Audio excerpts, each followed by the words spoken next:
구독, 좋아요. 이 나토 불참 얘기를 안 할 수가 없습니다. 뭐 외교 안보 문제가 이재명 정권 내내 앞으로 지속될 것으로 보이는데 논란이. 네. 근데 뭐 이제 그러는 사람들도 있어요. 일본도 안 가니 괜찮다. 아니 일본은 트럼프를 이미 만났어요. G7에서. 일본은 G7에서 예. 이미 트럼프를 만났습니다. 네. 우리나라는 트럼프를 못 만났기 때문에 나토에 이번에 갔어야 된다는 겁니다. 예? 심지어 트럼프가 그 한 뭐 정상들을 한국도 언급하면서 그렇죠. 정상들끼리 회담을 가지려 했었다면서요.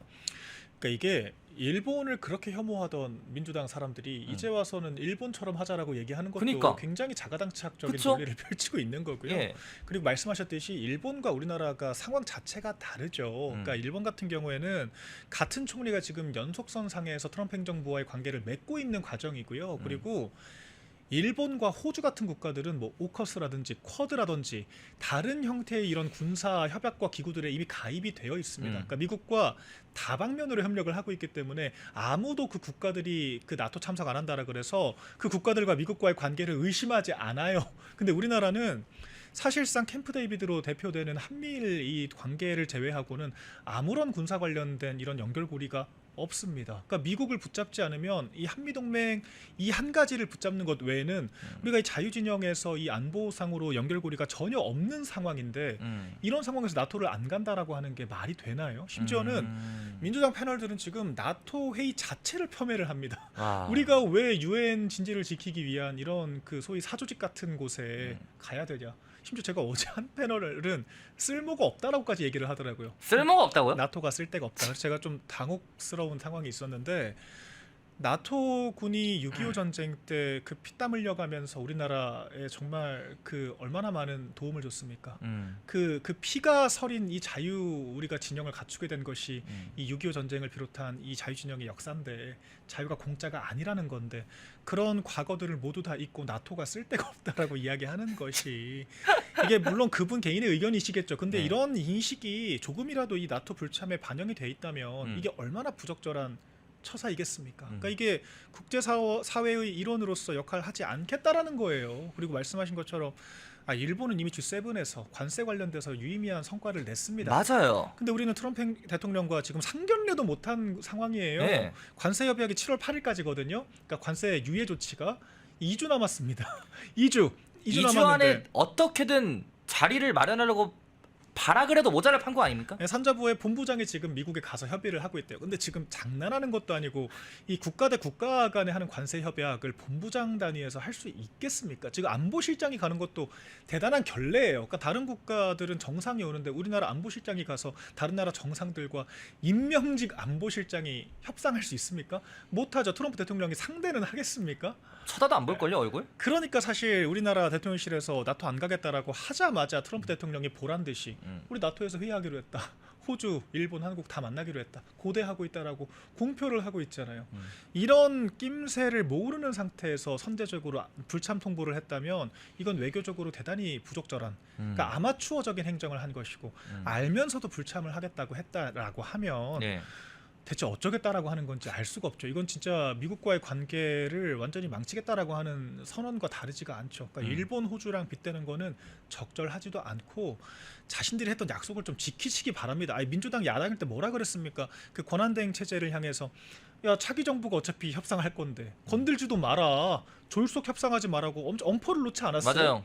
근데 막상 지금 집권에서 뭐 하고 있습니까 대체? 한 게 있습니까? 그러니까 로드맵을 만들고 국민들을 설득하고 이 불안을 종식시키기는커녕 미국 대통령과 상견례도 못했어요. 근데 지금 한가롭게 나토 안 가겠다라고 하고 있다고요?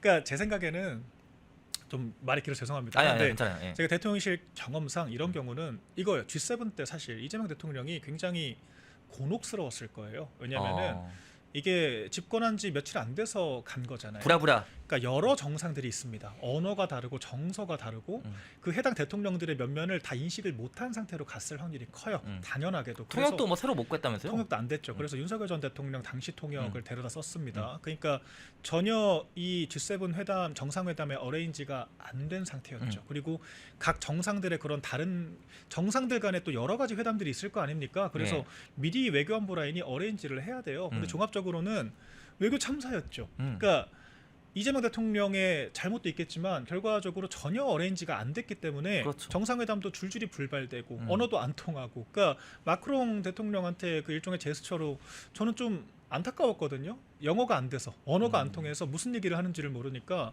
마크롱 대통령이 별 얘기 아니라는 식의 제스처를 하는 그런 장면도 돌아다닙니다. 그러니까 이런 것들이 다, 그러니까 망신은 둘째치고 이재명 대통령 되게 곤혹스러웠을 거예요, 제 생각에. 그러니까 외교안보 라인 참모들의 무능 때문이죠. 그래서 아마 제가 조심스럽게 예측한데 이런 식으로 할 거면 내가 뭐 하러 가냐.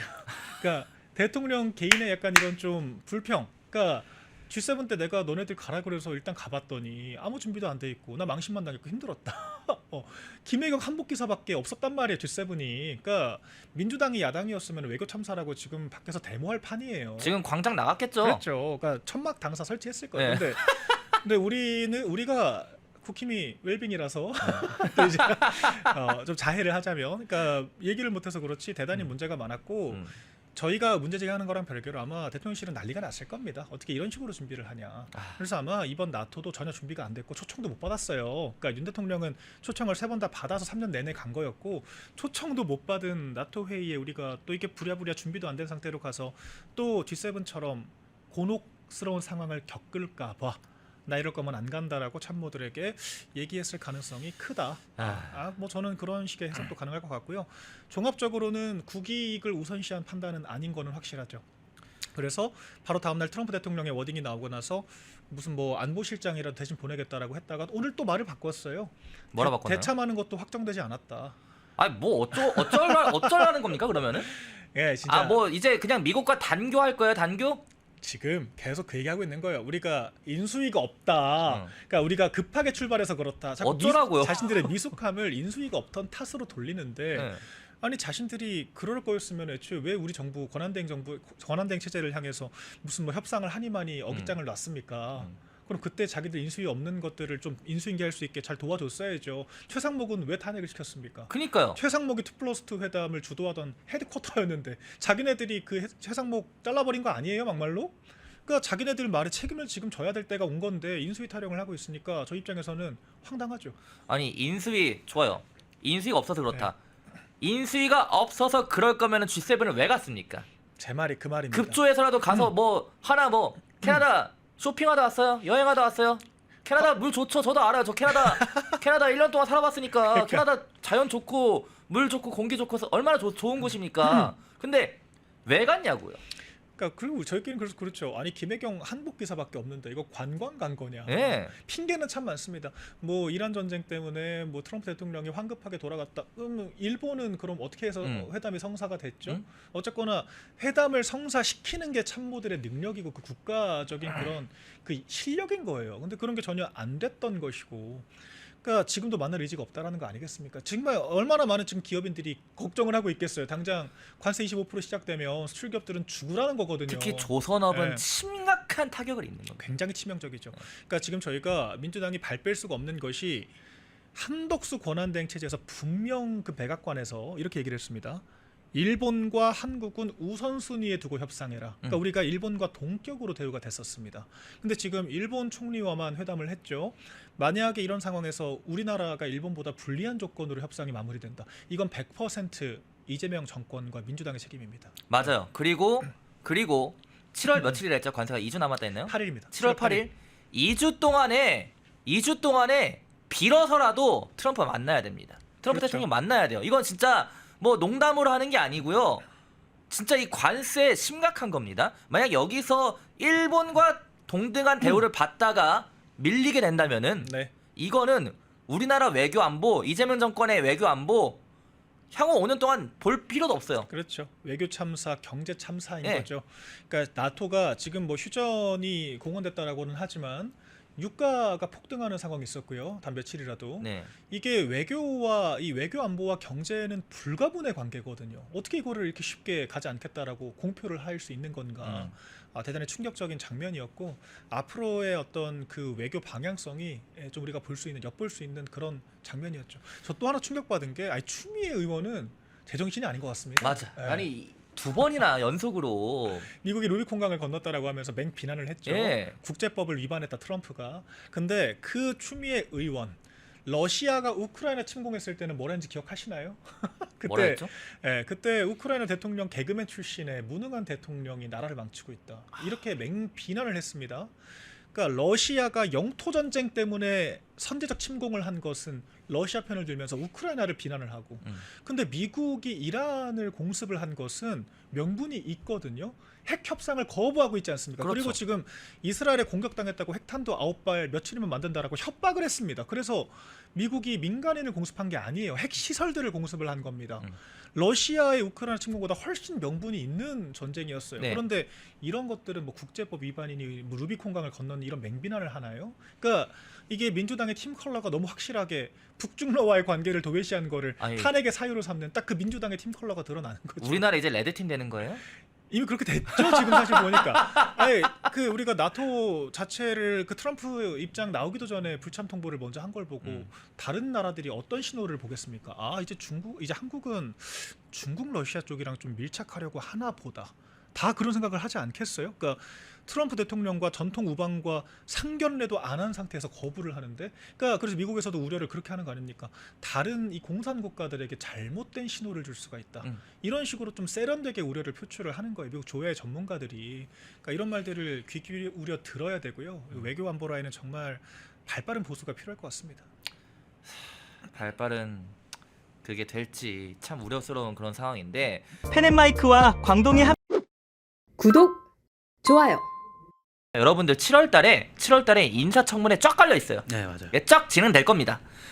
장관 후보자들 인사청문회 다 올 예정인데, 오늘 저희가 다뤄볼 장관 후보자, 여러분들 조현 외교장관 후보자에 대해서 여러분들이 아셔야 됩니다.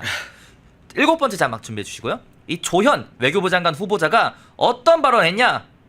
미국부터 간다는 고정관념을 벗어나야 한다. 미국부터 간다는 고정관념을 벗어나야 한다. 이런 발언했는데, 이 발언 외교부 장관이 이런 말을 하고 있어요.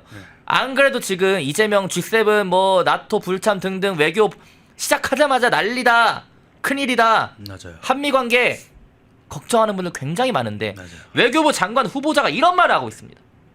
아, 완전히 어떻게 보세요? 끔찍한 망언이죠. 이게 그러니까 미국부터 간다는 거는 고정관념이 아니라요. 우리나라의 대한민국 외교안보관의 기본입니다. 우리나라가 지금 유일하게 동맹을 맺고 있는 국가가 어디입니까? 미국이고, 지금 앞전 방송에도 제가 되게 재밌게 들었었는데, 네. 상위 방어 조약을 통해서 우리가 유일하게 동맹을 맺은 국가가 미국이고, 이 미국이 군사력뿐 아니라 경제력으로도 다행히 세계 최강국이지 않습니까? 이 국가와 당연히 먼저 방문을 해서 얘기를 해야 되는 건데, 지금 이재명 대통령 나토 참석 안에 G7에 이번에 이란 이스라엘 그 분쟁에 있어서도 G7이 다 이스라엘을 지금 지지하고 이란의 지금 핵무장을 반대하고 있는데 본인은 또 다른 노선을 타. 그런데 이 와중에 외교부 장관까지 이런 발언들을 한다? 이것들은 이 미국과의 관계를 파탄내고자 하는 게 아니라면 도저히 설명할 수 없는 그런 발언이 있고, 지금 최근에 또 북한이랑 러시아가 러우 전쟁을 통해서 상호 방위 조약과 비슷한 그런 북한에서 특이 사항이 발생하면 러시아가 자동으로 개입하는 그런 조약을 또 맺지 않았습니까? 그리고 실제로 러시아 편에 북한군이 갔잖아요. 맞아요, 맞아요. 러시아가 러시아가 아니죠. 북한이 실전 경험을 쌓았다는 거예요. 북한 북한군이 실전 경험을 쌓았다는 겁니다. 그러니까 전 세계가 지금 공산주의와 네. 핵무기에 반해서 연대를 이루고 있는 와중에 지금 우리나라 정부만 지금 조현 외교부 장관이 또 거기다 불 붙는데 기름을 또 아니 이게 끼얹은 말이 되냐고요. 지금 최근에 중국도 막 대만을 압박하고 뭐 동북공정이라는 이름으로 지금 우리나라 한반도 역사까지 지금 노리고 있는 와중에 전 세계가 한중일, 북중러, 한중일 쪽에 지금 유럽들까지도 지금 연대하고 있는 와중에 지금 이 김민석, 이재명, 조현까지 삼박자를 고루 갖췄다. 대한민국 외교 라인에 큰 구멍이 뚫렸다. 이런 것들을 국민분들도 모를 수가 없을 겁니다. 만약에 거기에 정청래가 민주당 당대표가 된다면은 그러면 진짜 판타스틱 4 아니에요? 더할 나위 없죠. 지금 저희 뒤에 장관 인선 얘기도 또 할 건데, 예.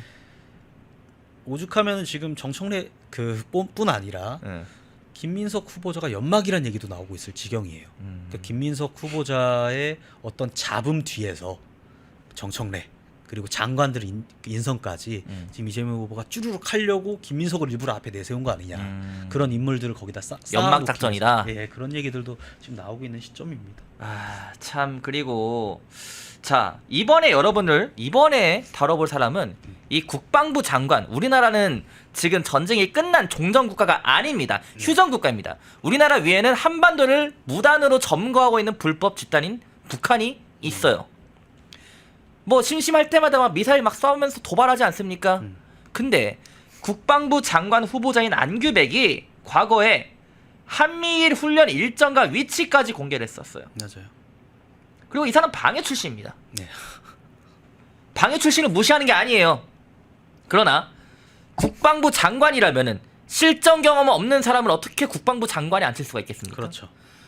우리나라는 다시 말하지만 휴전 국가입니다. 맞아요. 전쟁이 언제 일어나도 이상하지 않을 그런 나라인데 실전 경험이 없는 데다 거기에다가 한미일 훈련 일정까지 과거에 위치까지 공개한 이 사람이 안규백이라는 사람이 후보자입니다. 국방부 장관. 어떻게 보십니까? 그러니까 저는 일단 이 군 개혁에 대해서는 모두가 동감하고 있다고 생각을 합니다. 그러다 보니까 장성 출신이 아닌 인물이 국방부 장관에 한 번쯤 앉는 것이 어느 정도 필요하다라는 의견에 저도 어느 정도 공감하는 부분이 있고 그런데 그것은 그 인선은 그 국방부 장관 후보자가 철저한 안보관을 가지고 있어야 하고 둘째로는 정치적 중립성을 지키고 있어야 한다는 전제하에나 가능한 거라고 생각을 하거든요. 그러니까 방위 출신으로 군에 대한 이해, 작전에 대한 이해가 없는 것은 제가 이해를 하겠습니다. 그런데 과거에 말씀하신 것처럼 한미일 연합훈련의 일정이라든지 장소라든지 심지어는 그때 작전 계획까지도 공개를 했었어요. 아, 각 계획까지 공개를 했었어요? 그런 인물이 그런 안보 불감의 대명사 같은 인물이 그러니까 저도 예전에 그 군 생활을 할 때 그러니까 한미 연합 훈련을 하면 제가 사령관 통역병으로서 좀 임했었습니다. 아, 진짜요? 아니, 엘리트셨네? 아니요. 저 영어를 잘 못하는데 네. 너가 잘할 것 같다 해서 이제 글로 가게 된 야, 그런 통역병으로 케이스인데 한미일 연합훈련에서 그렇죠. 그래서 UFC나 아니면 와. 키리졸브나 이런 것들을 진행하게 되면 대부분의 그 작전 개요들이 조금이라도 북한에 새나가게 되면 사단급 그 병력들이 괴멸할 수밖에 없는 그런 작전들이 수두룩하단 말이에요. 근데 이런 그 인식을 가지고 이런 안보 불감 인식을 가지고 있는 인물이 뭐 방위인 것을 저희가 폄하하는 것이 아니라 기능적으로도 인식적으로도 이렇게 좀 모자란 인물이 국방부 장관에 앉게 되면 이 대한민국 국방은 도대체 이 외교 안보부터 외교, 국방, 안보까지 도대체 누가 책임을 질 것인가? 지금같이 세계 정세, 글로벌 정세가 휘몰아치고 있는 상황에서 이런 인물들이 우리나라의 외교 안보 라인을 맡게 됐다는 것 자체가 너무너무 걱정이 돼요, 정말. 그러니까 지금 언급하신 것처럼 차라리 오히려 통역병 한미일 연합훈련 때 통역까지 하신 이재명 대변인 같은 사람이 국방부 장관 한다. 그러면 뭐 인정하죠. 장성 출신이 아니어도. 제가 실력은 안 됩니다만 그런 그 위험한 그 외교 안보 의식을 갖고 있지는 않으니까.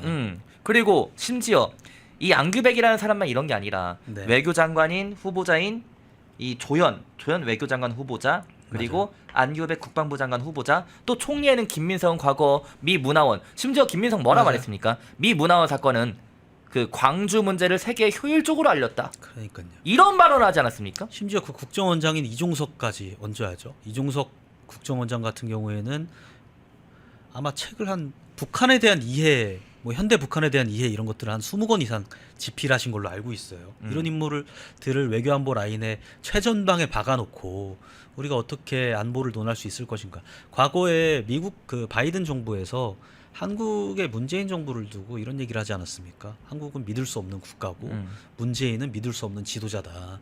그러니까 우리가 주요 정보, 핵심 정보들은 한국에 공유할 수 없다라고 하지 않았습니까? 그거 진짜 치명적인 거예요. 그 기저에는 창피한 겁니다. 우리 안에서 지금 북한과 중국에 어떤 식으로 정보가 새나갈지 모른다는 것을 또 시사하는 것이거든요.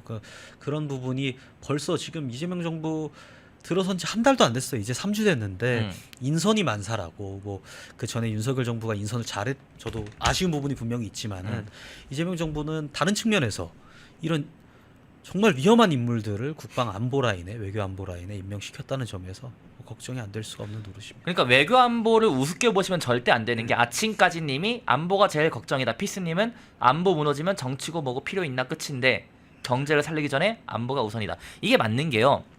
일단 국가가 있어야 경제가 있는 거 아닙니까? 그렇죠. 국가가 있으려면 뭐가 있어야 됩니까? 특히나 우리나라 같은 북한이라는 이런 집단을 위에 두고 있는 우리나라 같은 경우에는 안보, 외교, 이 외교 안보가 최우선이 되어야 됩니다. 맞아요. 외교 안보가 최우선이 되어야 되는데 이 장관 후보자들이라는 사람들이 몇몇이 이런 사람들이고 또 총리는 심지어 또 저런 사람이에요. 반미 활동을 하고 문화원을 점거하고 본인들이 신념에 따라 움직이는 거 알겠다 이거예요. 근데 뭐 과거에 뭐 4.19나 5.18 같은 경우에도 본인들이 시위를 했을 운동권이라고 한다면 6.25가 있었고 미국을 위시로 해서 우리나라가 이 38선을 지켰기 때문에 그 4.19든 5.18이든 뭐든 있었던 거 아닙니까? 오늘이 심지어 6.25 6월 네. 25일입니다. 오늘 여러분들 오늘 6월 25일입니다. 6월 25일 오늘만큼은 모든 국민들이 전 국민들이 이 안보에 대해서 맞아요. 그리고 지금 이 순간에도 나라를 지켜내고 있는 우리 국군 장병들에게 고마움을 생각하고 맞아요. 저는 오늘 기도할 때도 식사 기도할 때도 국군 장병들에 대한 기도를 하긴 했어요. 네. 오늘만큼은 그래야 되는데 맞아요. 오늘 김민석 2차 청문회가 또 공교롭게도 오늘 열렸는데 맞아요. 2일차 청문회 모습을 보니까 이 나라 걱정이 특히 그럼요. 외교 안보에 대한 걱정이 안 생길 수가 없더라고요. 안에서는 안에서대로 음. 상권 분립이 무너지고 검찰을 해체한다고 하고 그런 상황이고 밖에서는 밖에대로 그 뭐야 G7회의 가서 정상들에게 무시나 당하고 혼자 트럼프랑 독대도 못하고 G7은 다 하는데 나토 그러니까 G7 같은 경우에 경제 이제 협력체라고 한다면은 나토 같은 경우는 군사적인 측면이 더 강하지 않습니까? 네. 나토는 아예 본인이 출석도 안 하겠다는 바를 대통령실이 밝히고 있고 그리고 정말 나토 총체적 난국이다. 뭐 나토 뭐 호주 일본도 안 갔으니까 된 거 아니냐라고 하는데 아니 일본은 G7에서 이미 트럼프 대통령을 만났다고요. 그럼요. 이재명은 트럼프 대통령 만났습니까? 우리는 악수도 한번 못 해놓고 왔죠. 못 만났잖아요. 못 만났으니까 만나라고 나토라도 가야 된다. 빨리 만나야 된다. 이 7월 8일까지인가가 그 관세 그 기간이라 하더라고요. 맞아. 제가 들어보니까 그 전에 해결을 봐야 되는. 그 전에 상황. 해결을 봐야 되는데 얼마 안 남았어요. 이거 진짜 7월 8일 금방 옵니다. 맞아요. 우리나라 정부 어떻게 할 거예요? 이 기간 안에 트럼프 대통령 무조건 만나야 됩니다. 7월 8일 안에 제가 만나서 얘기해야 됩니다. 예측컨대 예. 이재명 정부 후반부로 갈수록 레임덕은 더 빨리 올 거지 않습니까? 후반부까지 안 기다려도 될 것 같은데. 중반부부터 아마 가속화가 될 건데 네. 그 과정에서 트럼프를 악마화할 겁니다. 앞으로는 본인이 그 지난 반미 문재인 정부 때도 활동을 그러지 하고 않았어요? 그랬죠. 반미 활동을 하고 북중러와 혹은 공산주의 국가들, 핵 보유 국가들과 같은 노선을 타고 있음에 그것이 경제로도 이어졌다는 것을 본인이 인정을 하지 않고 트럼프를 악마화하고 관세 협상 이거 트럼프 잘못이다로 분명히 악마화할 것을 제가 감히 미리 말씀을 드립니다. 아니 근데 지금 동북아 정세가 지금 이런 와중에 또 많은 전문가들이 이란 네. 이스라엘 사태 다음엔 뭐 어디라 합니까? 중국 대만이에요. 맞아요. 중국 대만 그 다음에 북한이다. 맞아요. 이런 얘기를 전문가들이 다 입을 모아서 하고 있는데 그런 와중에 반미를 한다고요? 반 트럼프를 한다고요? 트럼프를 악마화한다고요? 이거는 진짜 그렇죠. 저는 현실이 안 되게 바라는데 그렇게 보십니까? 그리고 진짜? 사실 그러니까 과거에 북한이 그 햇볕 정책 우리나라가 햇볕 정책을 할 때 북한이 핵 개발에 한창 열을 올리고 있을 때 그 당시 대통령이 트럼프가 아닌 것에 대해 감사해야 되는 부분인 것이고요. 아마 북한까지 이것이 이어지게 된다고 한다면 이란 이스라엘보다 훨씬 더 큰 시쳇말로 세계 3차 대전까지는 아니겠지만 훨씬 더 큰 그런 분열이 일어날 겁니다. 왜냐하면 지금 이란 같은 경우에는 핵탄두 같은 경우에 하나도 없어요. 대륙간 탄도미사일 그걸 실어 나를 미사일 ICBM도 하나도 없습니다. 북한은 핵탄두만 50개 넘게 갖고 있어요. 지금 밝혀진 것만. ICBM도 10발 이상 갖고 있어요. 와. 다시 말하면 이미 무장이 되어 있는 상태고 이를 김대중 정권을 비롯해서 노무현 정권까지 뭐 지금 이번에 그 통일부 장관으로 다시 임명된 정동영 그 장관들이 1등 공신이란 말이에요. 미국이 이제 때리지도 못해요. 1등 공신이죠. 정동영이 또 통일부 장관에 갈 줄은 또는 아니죠. 어쨌든 예. 만약에 때리게 장관직을 되면 한 번 더 할지 몰랐는데. 예. 만약에 미국이 이것에 대해서 그 무역 제재뿐 아니라 제재를 가하겠다고 물리적으로 때리게 되면 그때 우리나라는 정말 앞을 담보할 수 없는 상황이 발발할 거거든요. 그때 가장 중요한 것이 이 한미 간의 상호 방위 조약에 의한 동맹이고 또 나토가 우리를 도와야 되는 것이고 일본이 우리를 도와야 되는 것인데 뭐 전쟁까지는 저희가 너무 최악이니까 얘기하지 않는다 하더라도 그런데 지금 계속 중국한테 시시하고 있고 대만 뭐 그거 침략하는 게 우리랑 솔직히 뭔 상관이냐 이런 말도 안 되는 발언들 대통령부터가 하고 있고 외교 안보 라인에 이런 친북 반미주의자들을 대거 인선을 시켜놓은 이런 지금 시스템 자체가 도저히 납득할 수 없는 상황이죠. 제대로 정신이 박힌 사람이면 물론 이제 국민들 같은 경우에는 생업이 바빠서 사실 이렇게 디테일하게 보시는 못하시는 분들도 계실 수 있겠지만 저는 지금 민주당 의원들 그리고 정치에 정말 관심이 많은 민주당 지지자들 이런 사람들이 왜 그것에 대해서 이런 방구도 안 하고 지금 이재명 정부를 옹호하고 있는지 도저히 이해가 안 가는 상황입니다. 그리고 또 너무 위험해요. 진짜 위험합니다. 저희가 최악의 상황까지는 당연히 언급을 네. 안 하고 그렇게 안 되기를 바라고 안 될 거라 봐야 되지만 진짜 만약에 그때 가서도 그런 최악의 상황까지 가서도 또 막 윤석열 탓이니 계엄 때문에 내란 때문에 또 그런 탓을 한다면요 진짜 저는 끔찍할 것 같아요. 뭐 근데 그때는 국민들도 민주당 지지자분들도 믿지 않을 것이고요. 이 한반도가 뭐 길게는 100년, 짧게는 50년 평화를 유지한 대륙이 아니에요.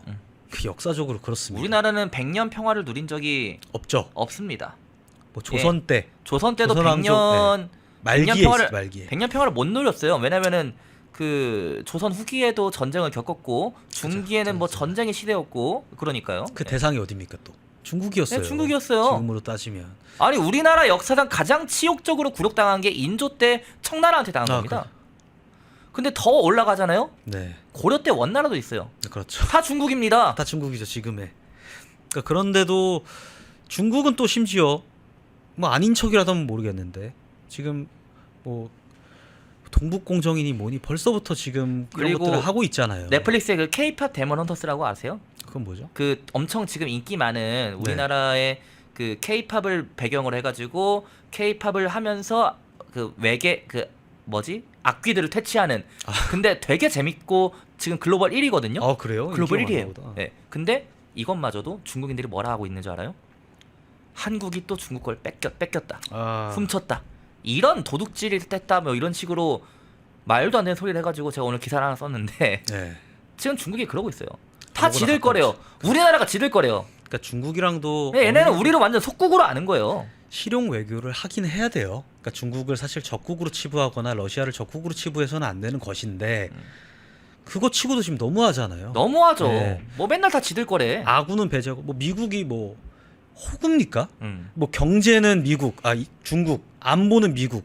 아니 미국이 지금 중국이랑 가장 크게 대립하고 있는 국가 중에 하나인데 세계 1, 2위를 놓고 다투고 있는 국가인데 경제는 중국이랑 푼다고 하면 미국이 뭐하러 우리나라 안보를 책임을 져줍니까? 동맹국이라는 것이 그런 것인데 연대라는 것이 그런 것이고 도저히 이해할 수 없는 행보들을 특히 아까 말씀드린 것처럼 지금 국제 정세가 최근에 이렇게까지 불안했던 적이 없거든요. 과거에 뭐 팔레스타인이랑 이스라엘 분쟁도 있었습니다만 네. 저도 또 현장에도 있었습니다. 제가 아 진짜요? 그 당시에 이제 봉사활동하러 갔었는데 팔레스타인에 야. 이 지금 국제 정세가 그런 뭐 전쟁들 크다고 하면 클 수 있는 그 전쟁들도 있지만은 지금처럼 이렇게 휘몰아치고 있는 적이 없었거든요. 관세 전쟁뿐 아니라 이런 와중에 이재명 정부의 노선 그리고 제가 계속 강조드리지만 이 국무위원들 장관급 인사들의 인선 이런 것들이 지금 향후 이재명 정부 그리고 우리나라가 이 글로벌 정세에서 얼마나 위험한 상황을 만들 것인가 이들이 얼마나 그런 위험한 상황에 우리나라를 놓이게 할 것인가가 너무 뻔해요. 이제는 변수가 아니라 상수에 가깝다. 뭐 그런 의미에서 걱정이 많이 됩니다. 알겠습니다. 자, 저희 이제 방송을 슬슬 마무리할 시간인데 광고 하나만 하고 마무리하도록 하겠습니다. 자, 여러분들 광동에서 후기가 정말 좋은 제품 들고 왔는데 펜앤마이크 광동 특가로 이용하시면 정말 저렴하게 구매가 가능하십니다. 광동의 혈행관리 올인원 트리플 케어 혈당, 혈압, 콜레스테롤 케어 솔루션. 자, 효과 이렇게 왼쪽 하단에 나와 있고 펜앤마이크 특가로 구매를 하시면은 정말 저렴한 한 박스 1개월 분량에 25,000원, 세 박스 3개월 분량에 66,000원 구매가 가능하시고요. 우측 하단에 나와 있는 1661-6915 전화번호 1661-6915 전화 주시면은 문의 및 상담 간편하게 가능하시니까 많은 관심 부탁드립니다. 자, 끝으로 방송 마무리 코멘트 부탁드릴게요. 며칠 전에 그 저희 당의 김용태 비대위원장이 이재명 대통령을 만나러 가서 김민석 후보자는 국무총리로서 부적절한 인사가 아니냐라고 했더니 이재명 대표가 이런 얘기를 합니다. 당신은 털면 안 나올 것 같아. 그리고 그 다음 날인 이번 주 월요일 박찬대 의원이 또 페이스북에 이런 얘기를 합니다. 누구든 죄 없는 자 돌을 던져라. 전 던질게요. 모는 애 전 뭐만 돈 보인다고. 없어요. 아 돈이 아니라 죄 없어요. 저도 마찬가지입니다. 예. 그러니까 국민의힘이나 아니면 국민들 중에는 돌 던질 사람 많습니다. 아이 이렇게 들어온 맞다 죽으시겠네. 저희 뭐 김문수 전 장관 같은 경우에도 아까 말씀하신 것처럼 네. 정말 청년 결백의 대명사이기도 하고 또 원희룡 전 장관 같은 경우에도 그렇게 지지 세력이 많음에도 불구하고 아직도 소형차 타고 다닙니다. 한동훈 전 대표 같은 경우에도 뭐 안에서 내홍은 있습니다만 그렇게 민주당에서 털려고 하고 뭐 룸사롱이니 뭐니 제시했음에도 불구하고 아무것도 밝혀진 게 없지 않습니까? 그러니까 민주당의 이런 그 더럽고 추악한 정치인이 정상이라고 말하는 태도 그리고 그에 이어서 이 김민석 후보자를 국무총리의 끝까지 강행하겠다는 안치겠다는 그 태도 계속 그런 태도로 일관하시다가는 우리 국민들이 제일 먼저 등 돌릴 것이다라는 점을 저희 국민들을 대변해서 제가 먼저 좀 경고를 드리고자 하는 바입니다. 이상입니다. 알겠습니다. 자, 제가 진행하는 중립 MG는 매주 월, 화, 수 오후 3시에 방송이 되고 있습니다. 자, 그래서 다음 주 월요일 오후 3시에도 많은 관심 부탁드리고 또 백지원 대변인 좋아하시는 분들은 내일 목요일 오후 3시에 백지원 대변인의 백발백중 시즌2가 방영될 예정이니까 내일 펜앤마이크 방송도 그리고 오늘 저녁에도 진행되는 펜앤마이크 모든 방송에도 많은 시청 부탁드리도록 하겠습니다. 저희가 준비한 방송은 여기서 모두 마무리하도록 하겠습니다. 감사합니다. 펜앤마이크와 광동 구독, 좋아요. 자, 1부 국제 정치로 시작할 텐데요. 1부 김지미 변호사님 나오셨습니다. 어서 오십시오. 안녕하십니까. 예. 자, 오늘 외신 보도에서 좀 다뤄야 될 여러 가지 주제들이 있는데요. 트럼프 중국에 이어 이란 평정, 이란 더 이상 핵은 못 갖는다 이런 강한 키워드를 국제사회에 본인의 확고한 외교 안보 정책을 트럼프 대통령이 대외적으로 힘을 통해서 핵 문제를 정리하겠다. 자, 이 문제 먼저 다뤄보고요. 그리고 한국 대통령이 나토 정상회 불참 관련된 미국 폭스뉴스의 논평, 트럼프 대통령의 외교 행보, 메가 법안에 대한 공화당 민주당의 반응, 뭐 여러 가지 하버드 LA 문제, 중요한 문제를 아주 요약해서 시작을 해볼 텐데요. 자, 트럼프 대통령의 공격과 함께 이제 이 대통령이 나토에 불참을 했죠. 자, 그 문제부터 시작을 해볼까요? 예. 예. 그 나토 불참한다는 얘기가 지난 21일에 나왔고요. 네. 저희가 한국이 먼저 불참하겠다고 하니까 이어서 이시바 총리, 일본이죠. 일본이 불참하겠다고 하고 또 호주가 오지 않겠다고 했습니다. 그래서 결과적으로는 나토에 이번에 그 IP라고 하나요? 인도태평양 4개국은 가지 않는 것으로 그렇게 결정이 났습니다. 근데 지금 표면적으로는 청와대에서 밝히기로는 중동 문제가 시급하다, 현안이 많다 이렇게 얘기를 하는데요. 사실 그러면은 이제 엘버타에 15일에 가지 않았습니까? 전쟁 이후에 전쟁이 벌어진 상황에서 갔기 때문에 중동의 이제 리스크 때문에 나토에 가지 않는다고 하는 것은 그냥 적절한 변명은 아닌 것 같습니다. 그래서 제가 볼 때는 나토를 왜 하는지를 보면 나토에 안 간 이유가 분명해지거든요. 그래서 트럼프는 사실 나토를 그렇게 좋아하는 사람은 아닙니다. 근데 이번에 가는 이유는 딱 하나입니다. 방위비를 올려달라는 얘기를 하기 위해서 가는 거거든요. 그러니까 취임한 지 지금 5개월이 안 되지 않았습니까?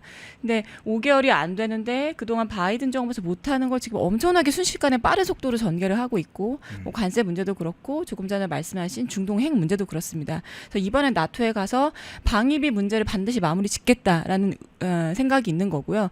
G7에서는 관세 얘기를 좀 했었고 한미동행 얘기를 좀 부드럽게 풀 수 있었기 때문에 당선인 지위에서 별로 부담스럽지 않았을 겁니다.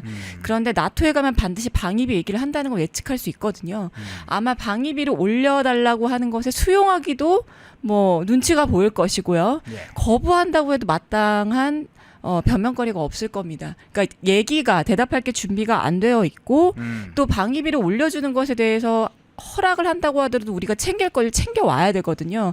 그런데 그런 시나리오가 전혀 마련되어 있지 않기 때문에 그냥 안 가는 것으로 정리한 것이 아닌가. 그래서 사실 외교는 국제적인 거래라고 해야 하나요? 우리가 내주는 게 있으면 가지고 오는 게 있고 어떤 걸 내주고 어떤 걸 가지고 오는지에 대한 시나리오가 있어야 되는데 아마 지금 청와대에서 그런 것까지는 준비가 안 돼 있는 것 같습니다. 그래서 그런데 그러면 예. 미국의 이제 폭스뉴스나 미국의 어떤 보도 동향은 어떻습니까? 외국에서는 뭐 이거에 대해서 뭐 방위비 문제 때문에 회피하고 있다 이런 식으로까지는 보도하고 있지는 않지만 네. 그래도 대한민국이 가장 먼저 참석하지 않겠다는 의사를 표명을 했고 이어서 인도태평양 4개 국가가 다 참석하지 않는다는 건 보도를 했습니다. 근데 뉘앙스를 보면은 사실 그 인도태평양에 있는 4개 나라의 이 동맹의 필요성은 절대적으로 북한 때문이거든요.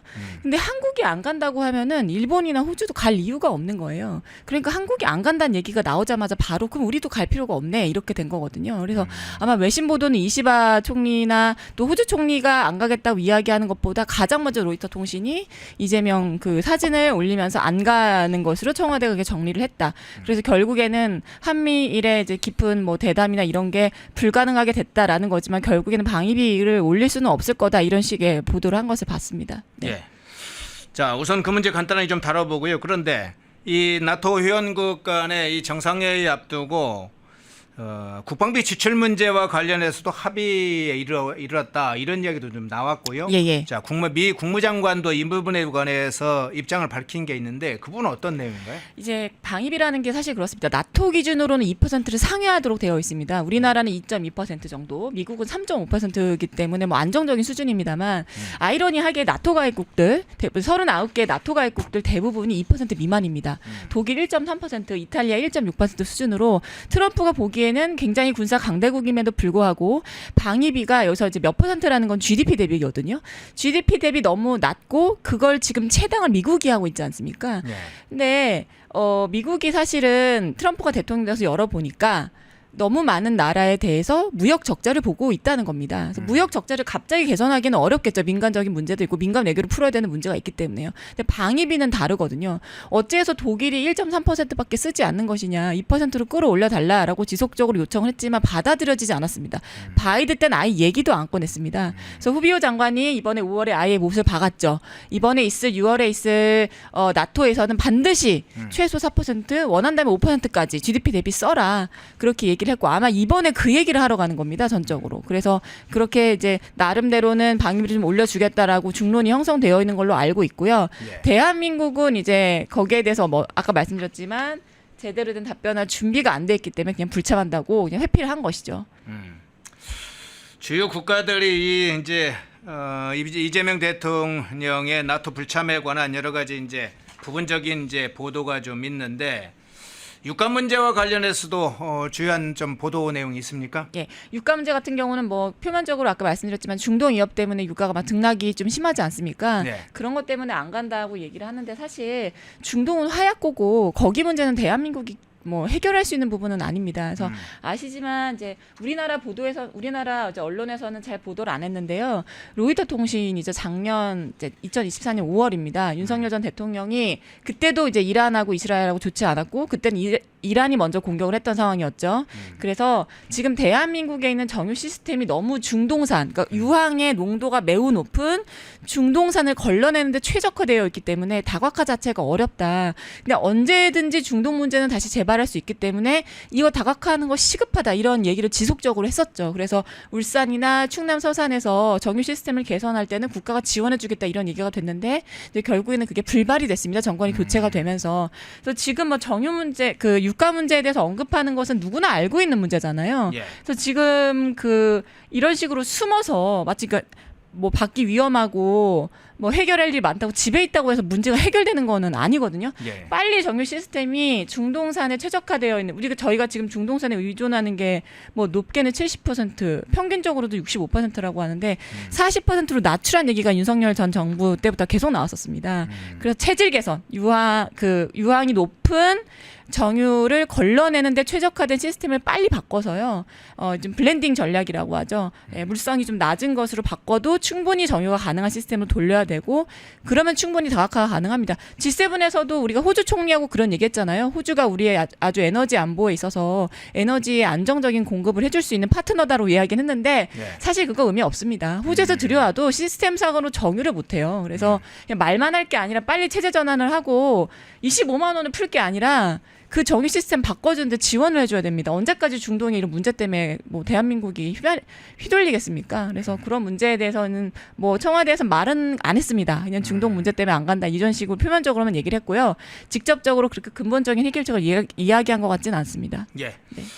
이재명 나토 불참을 중심으로 해서 이 원유 문제까지 좀 살펴봤는데요. 그러면 이 트럼프 대통령의 중동 핵 타격과 관련해서 정말 정밀 타격됐는지에 대해서 미국의 보도들도 여러 방식으로 분석을 하고 있을 텐데 대체로 얼마나 정밀했다고 보도를 하고 있습니까? 그 부분 어떻게 보고 있어요? 벙커버스터의 그 요격률이 굉장히 좋다고 합니다. 네. 그래서 그 이제 주로 4개의 시설을 타겟을 삼았거든요. 먼저는 핵, 두 번째는 그 핵을 실어나른 탄도미사일이 있는 곳, 그다음에 그것을 컨트롤할 수 있는 컨트롤 타워죠. 이제 장군들의 거주지. 마지막으로는 석유 저장고입니다. 석유 저장고를 터트린 이유는 이란에서 나가는 석유의 80%가 중국으로 가요. 그러니까 미국 입장에서는 이란의 안에 있는 석유 저장 시설을 해체를 시키면 이란도 잡고 중국도 잡을 수 있기 때문에 이렇게 4개를 지금 터트린 거고요. 요격률이 굉장히 정확합니다. 얼마나 정확하냐면 그 우리나라로 치면 군 장성들 있죠. 네. 거기는 신정 체제니까 그 군 장성들이 사는 집에 포격을 해도요. 위아래 집은 멀쩡하답니다. 그 정도로 아주 정밀하게 포격을 했고 하자마자 뭐 그 지금 찰리 커크인가요? 미국에 있는 아주 그냥 그 보수 스피커가 그런 얘기를 했었죠. 아주 교과서적이다. 아주 교과서적인 외교 전략을 보여준다. 저도 어쩌면 이렇게 정확하고 판단이 정확한지 사실 짧은 시간이거든요. 12일이면은 뭐 회의 한두 번 하면 지나가는 시간 아닙니까? 그렇죠. 그런데 굉장히 정밀하고 교과서적으로 잘했습니다. 일단은 핵시설 파기를 확실하게 했고요. 예. 두 번째는 다른 나라 체제에 간섭하진 않았습니다. 레짐 체인지를 일어나지 않고 했고 그다음에 이제 레짐 체인지를 보통 할 때 지상군을 투입하거든요. 미군이 한 명도 투입되지 않았고 다치지도 않았습니다. 그래서 그런 면에서 아주 평화 뭐 물론 뭐 미사일 터졌기 때문에 완벽한 평화라고 볼 수는 없지만 어쨌든 민간인을 학살하지 않고 핵시설과 탄도와 그리고 석유 저장 시설까지 완벽하게 제거함으로써 더 이상 이란이 할 수 있는 게 없을 만큼 아주 정확하게 했다 이렇게 보도를 했고요. 예. 뭐 스피커들뿐만이 아니라 백악관에서도 자신 있게 이야기합니다. 포르더 이스곤 아주 이제 확실하게 정리를 했다. 나탄즈도 마찬가지고, 그래서 이스파한도 마찬가지고 거기 주요 3개 도시 안에 있는 핵시설을 일단 다 정리를 했다고 보시면 됩니다. 그래서 예. 뭐 거의 그런데 그러면 미국의 군사 공격은 정밀하게 타격이 됐다는 게 대체적 분석인데 이란이 부분적으로는 뭐 이스라엘 공격 이후에 계속 보복 공격 또는 반격을 한다고 해왔잖아요. 네네. 그리고 미국의 대량 공습 이후에도 카타르의 일부 이제 미군 기지에 맞습니다. 공격을 했는데 예. 특히나 이란이 이스라엘 공격했을 때 이스라엘이 실제로 당한 피해는 어떻게 보고 있습니까? 이스라엘도 근데 이제 이스라엘이나 미국이 공격을 할 때는 정확하게 요격을 합니다. 그러니까 네. 목표물이 있고 그 목표만 제거하면은 피해를 확산시킬 가능성이 없기 때문에요. 근데 이란의 미사일이라는 게 물론 뭐 고고도화되어 있긴 합니다만 그렇게 그 요격을 하는 스타일은 아니거든요. 아주 동시다발적으로 했습니다. 왜냐하면 이스라엘 안에는 아시지만 아이언돔도 있고 에로 3, 에로 2도 있습니다. 그래서 한두 개를 발사를 하면 바로 막아낼 수 있거든요. 근데 정밀을 하지 않고 그러니까 다각도로 보내면 좀 정밀성이 떨어진다고 해요. 그래서 민간인 시설에도 떨어지고 했다고 하는데 다행히 지금 최근에 반격한 것에 대해서는 경상자가 대부분이고요. 사망자는 없다고 합니다. 그리고 또 카타르 내에 이제 미국 기지 말씀하신 것처럼 미국 기지 공습을 했더라고요. 근데 네. 보기에는 사실 이게 공습이라고 할 수가 없는 것이 사전에 하겠다고 통보를 했거든요. 우리 이란 카타르 내에 있는 미국 기지 공격할 거다 이런 식으로 했는데 제가 볼 때는 휴전하기 전에 이제 워낙 체면을 중요하게 생각하는 나라잖아요. 그리고 또 미국이 이제 이란이란 나라 이중성에 대해서 잘 알고 있기 때문에 우리가 하메네이를 건드리지는 않겠다고 얘기를 했습니다. 그래서 아마 이제 체면도 좀 지키고 본인 자국민들한테 면이 안 서기 때문에 뭐 그런 체면 지키기 위한 최후의 발악으로 보이지 않나 이렇게 생각하고 있습니다. 예. 네네. 일단 짧게 중동 현황에 대해서 폭스라든가 로이터 통신이 지금 보도하고 있는 내용을 중심으로 좀 압축적으로 말씀을 드렸고요. 주제를 좀 바꿔볼게요. 메가 법안을 좀 다뤄볼게요. 미국에 돌아가는 중요한 이제 상황들 중에 우리가 군사 진영학적으로 직접 영향을 미치는 것도 있고 경제적으로 영향을 미치는 게 있는데 이 메가 법안이 통과되면 미국 경제가 어떻게 변화가 생기면서 한국 경제 또는 국제 경제가 어떻게 변동성이 생기는가 주목해 봐야 되는데 이 메가 법안은 지금 어떤 상황인가요?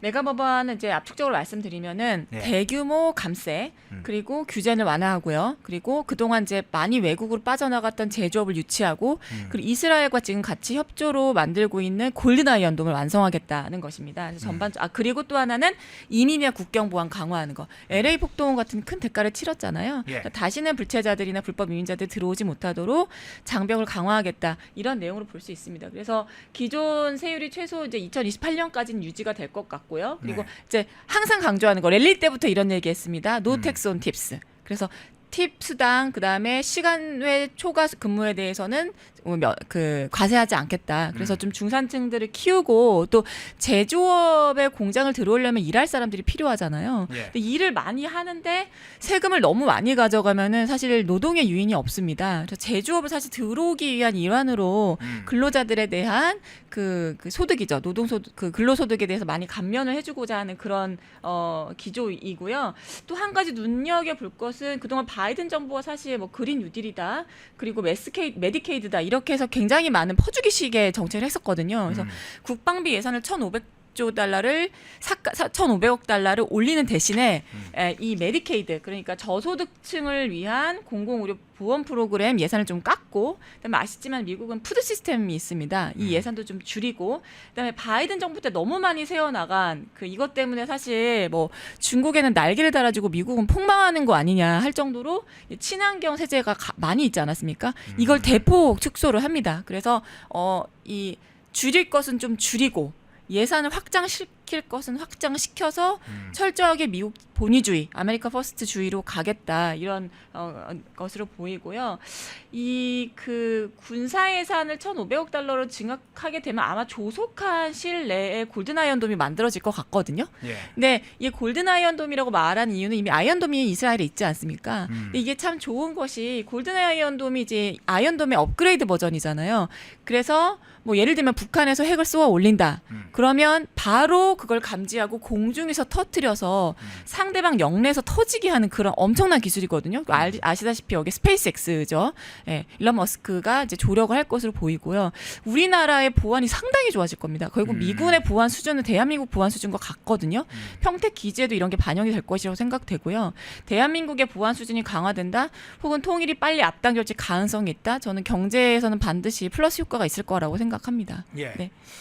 오히려 지금 메가 법안을 보니까 전체적으로 우리 지금 이재명 정부와는 확연하게 좀 차이가 나는 것 같아요.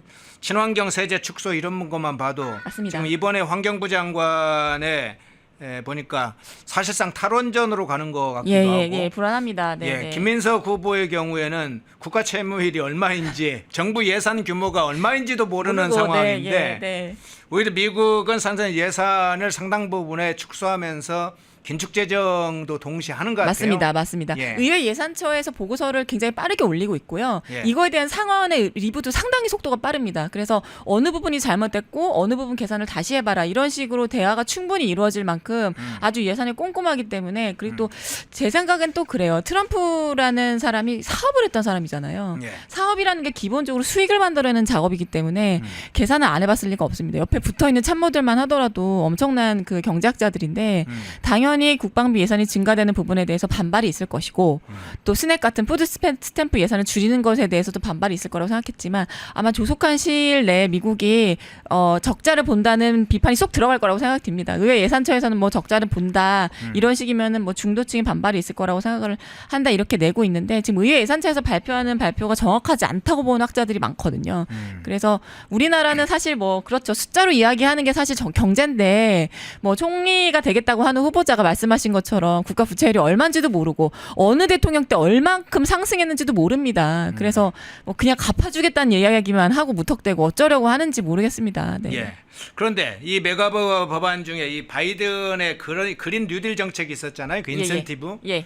그런데 그에 관해서 이제 트럼프 정부는 확고한 입장인데 이 공화당의 경우가 좀 뒤를 뒷받침해주고 있습니까? 평가가 어떻습니까? 공화당에서 이제 반응은 지도부는 우린 7월 4일까지 빠르게 처리하겠다 이렇게 네. 얘기하고 있습니다. 대표적으로 상원 의원 중에 원내대표가 있는데요. 원내대표 우리는 뭐 이건 반드시 통과시켜야 되는 법안이다. 그리고 하원은 일찌감치 5월에 통과가 됐습니다. 근데 다만 이제 그 강경한 보수 측 입장에서는 1,500억을 갑자기 증액하면 이거 나라 구멍 나는 거 아니냐. 의회 예산처의 그 의구심도 좀 존중해줘야 되는 거 아니냐라는 목소리가 나오긴 하지만 사실 그렇게 큰 문제는 아니에요. 오히려 또 중도층에서는 이거 메디케이드를 갑자기 줄여버리면 이거 표 빠져나가는 거 아니냐라는 식으로 얘기를 하는데 사실 그렇지 않거든요. LA 폭등이나 하버드 문제 이따가 말씀드리겠지만 지금 지지율이 엄청나게 올라가고 있기 때문에 예산을 이렇게 편성했다고 해서 갑자기 흔들릴 것 같지는 않습니다. 그리고 또 원내 의원들의 의견도 중요하지만 사실은 그 미국의 보수들은 사실 스피커들의 힘이 엄청 세잖아요. 예. 그래서 그 스피커들의 이야기를 들어보면 대부분은 찬성을 하는 입장이에요. 근데 다만 민주당은 또 굉장히 크게 반발을 하죠.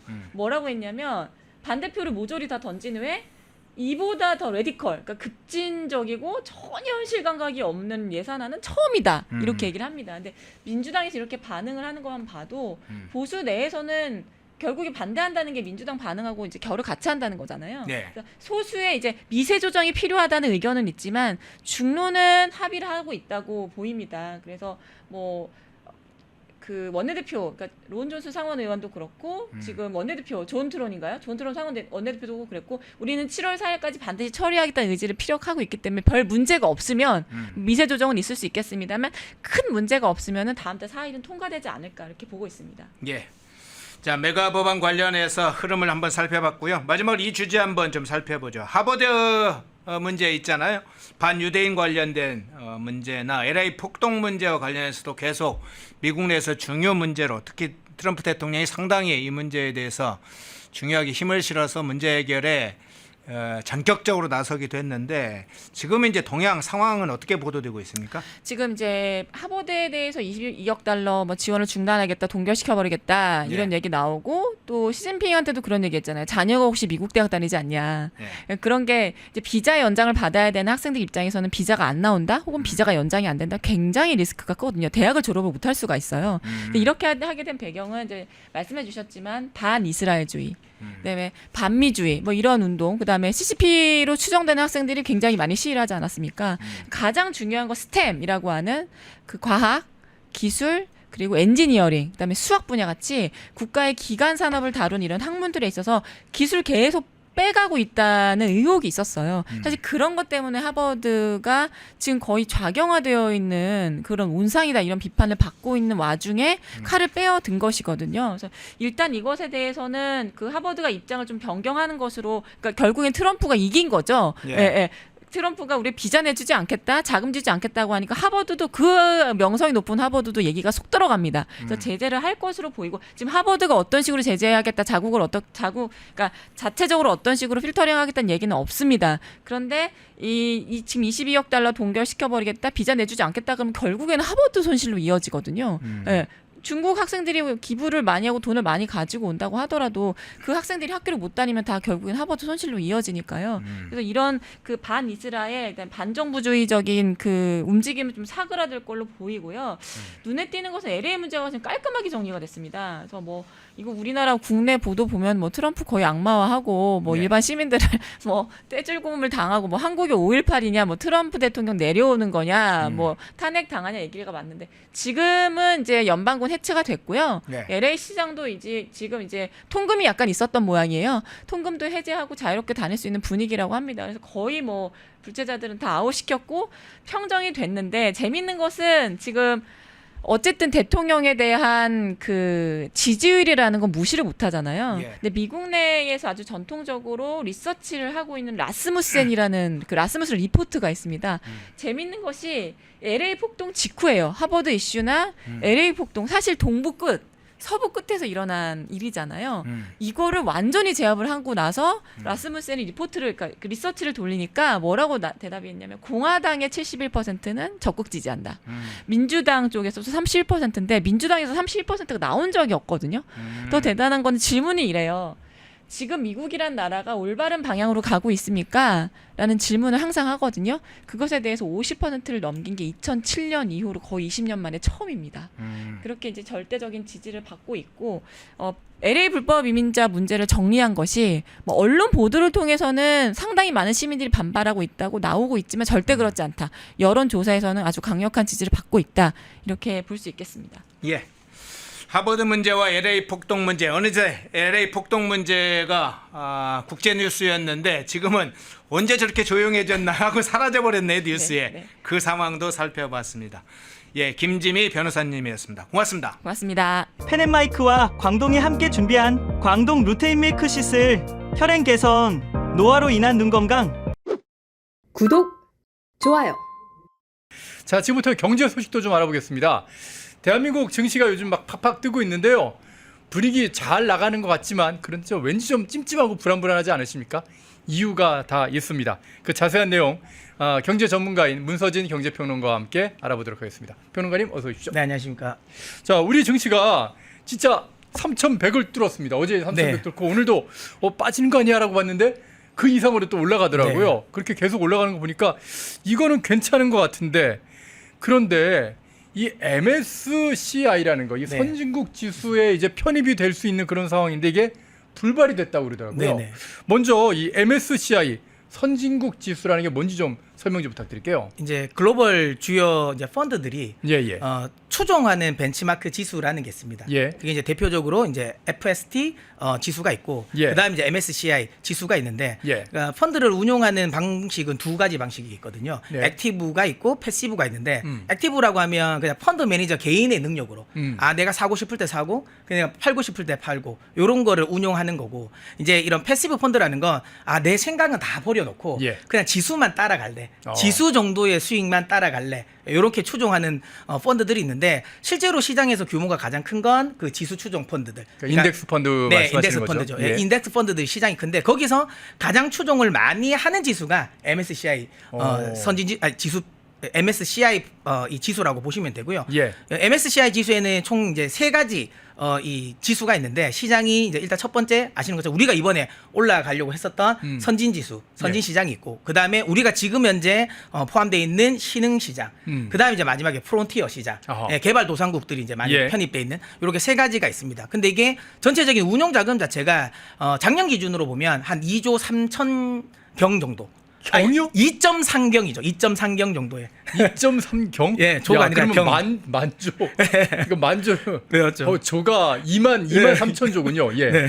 그래서 경입니다. 2.3경의 운용 자금을 운용을 하는 거니까 상당히 이제 큰 규모라고 보시면 되죠. 어마어마한 규모군요. 네. 진짜 이 MSCI 지수에 그럼 들어가면은 거기에 있는 자금들이 이제 우리나라 증시로도 쏟아질 수 있는 그런 상황이 된다는 거잖아요. 지금 이제 수치적으로 보면 우리가 MSCI 선진 지수에 편입을 하면 단순 수치적으로 보면 한 50조 정도가 우리 시장으로 추가 유입될 수 있는 매력이 있다라는 거죠. 야, 완전히 초대박이 날 수 있는 네. 그런 MSCI 지수 이거 반드시 들어가야 될 것 같은데 우리나라 근데 경제 수준으로 보게 되면 우리나라가 그렇죠. 뭐 경제 규모나 또는 뭐 어떤 뭐 그 1인당 구매력 지수나 모든 면에서 완전 선진국이지 않습니까? 맞습니다. 세계 10위권이니까. 네. 그럼 당연히 들어가야 되는 거 아닌가 하는 그런 생각도 드는데, 아니 이게 제가 듣기로는 과거에 이명박 대통령 때 한번 들어가려고 하다 못 들어가고 네. 지금 그 이후로 지금 벌써 20년 가까이 흘렀는데 지금도 못 들어가고 있는 거잖아요. 네네. 아니 도대체 왜 이렇게 계속 그 MSCI에 들어가지 못하고 있는 건가요? 사실 이제 아까 지금 우리 앵커님이 말씀하신 것처럼 예. 대부분의 우리가 지수 관련 쪽은 다 선진국에 편입돼 있습니다. 어허. 아까 제가 말씀드렸던 예. 이제 FTSE 이제 지수에서도 주식 지수에서도 우리는 선진국이고요. 예. 그다음에 세계 채권 지수에서도 우리는 선진국 채권 시장입니다. 그러니까 유일하게 지금 MSCI에서만 우리가 신흥국이거든요. 근데 차이는 MSCI는 외환 시장의 개방성을 굉장히 중요하게 보거든요. 어허. 예, 근데 이제 우리 흔히 말하는 지금 MSCI 입장에서도 보면 제가 준비한 자료가 하나 있는데 이번에 예. 왜 통과가 안 됐는지 조건 이제 리뷰고 요 예. 다음 한번 자료 한번 보실까요? 다음 보시면 제가 이건 오늘 MSCI 지수의 편입이 실패되면서 예. 상대적으로 우리 오늘 기관이라든지 외국인들이 한 1조 넘게 매도를 했습니다. 예, 그러니까 이게- 여기에 대한 실망감을 확실하게 하고 아하. 있는 거죠. 보시는 것처럼 개인 투자자분들이 예. 지금 코스피 코스닥에서 한 1조 넘게 매수를 하셨고요. 예. 그다음에 이제 이걸 이제 외국인 기관들은 한 1조 이제 가까이 넘게 지금 매도를 했다 이렇게 보시면 됩니다. 이게 뭐 물론 많이 올라서 매도하는 것도 있지만 예. 상대적으로 이제 MSCI 지수 편입에 대한 기대감이 좀 무너진 것도 있다라고 보시면 되고요.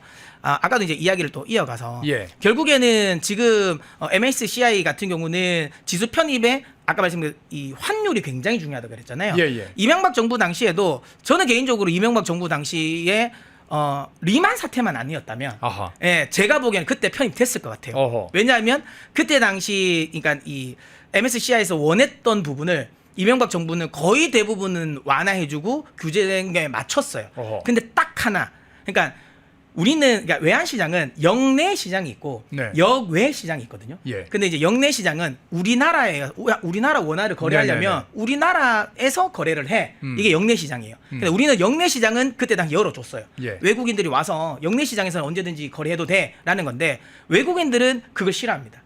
왜? 그냥 나는 홍콩이나 싱가포르나 뉴욕에서 나는 거래하고 싶어.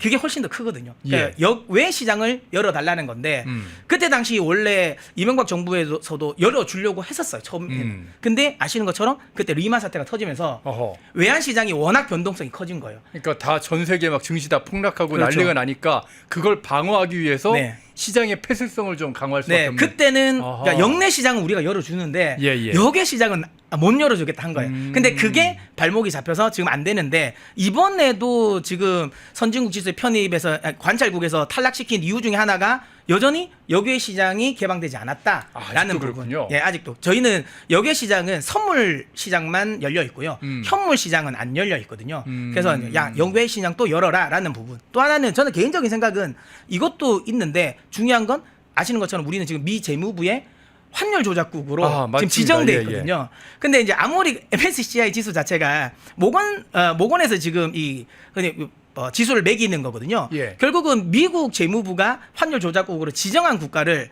또 이걸 MSCI 지수 편입하기가 애매한 거죠. 예, 그러니까 환율 조작국 지정 관련 부분도 좀 풀어야 되는 문제이다라고 저는 생각을 하고 있습니다. 그래서 그 환율 조작국을 풀려고 그러면 좀 빨리 트럼프를 만나야 되는 상황이지 않습니까? 만나야죠. 이게 실무자 선에서 될 수 있는 문제는 아니거든요. 예. 그러니까 확실하게 환율 조작국 지정과 관련된 부분은 물론 뭐 베센트 재무부 장관이 뭐 주도를 하긴 했지만 결국은 재무부 관련 부분에 있어서의 큰 흔히 말하는 틀과 큰 이제 방향성을 결정해 주는 건 결국은 이제 트럼프 대통령이라고 보고 예. 그러면 이거를 트럼프 대통령으로 움직일 수 있는 사람은 결국은 뭐 우리나라 이제 대통령이 돼야 되지 않겠습니까? 예. 그런 관점에서 본다면 빨리 이제 한미 정상회담을 해서 이 부분을 좀 풀어야 아까도 말씀드린 것처럼 역내 시장을 개방한 것만 중요한 게 아니라요. 역내 시장을 개방해놨지만 그럼에도 불구하고 미국에서 환율 조작국이라고 지정하면 그러면 MSCI에서 안 하죠. 예, 그래서 이것도 굉장히 지금 중요하다 이렇게 보시면 될 것 같습니다. 그러니까 2.3경 한 2만 3천조 정도쯤 되는 그 전 세계 어마어마한 동뭉치가 한국 시장 쪽으로 이렇게 눈길을 좀 돌리고 좀 들어오려면은 MSCI라는 이 선진국 지수에 반드시 들어가야 되는데 거기에 걸림돌이 지금 미국에서 지정한 이 환율 관찰 대상국. 네. 여기 이걸 관문을 좀 넘어야 된다는 그런 말씀이시잖아요. 일단 그거는 뭐 필수라고 보시면 됩니다. 필수. 예. 그리고 나서 이제 좀 얘기를 해야 되는 네. 건데, 자 이재명 정부에서는 이미 주가 5천 시대 열겠다 뭐 그런 얘기를 지금 막 공약으로 하고 막 포부를 막 지금 밝히고 있는 그런 상황인데 네. 이런 상황 속에서 만약에 우리가 MSCI에 뭐 어떻게든 노력해서 편입이 되면은 네. 그러면 주가 5천 시대 확 앞당길 수 있는 거지 않습니까? 충분히 가능하죠.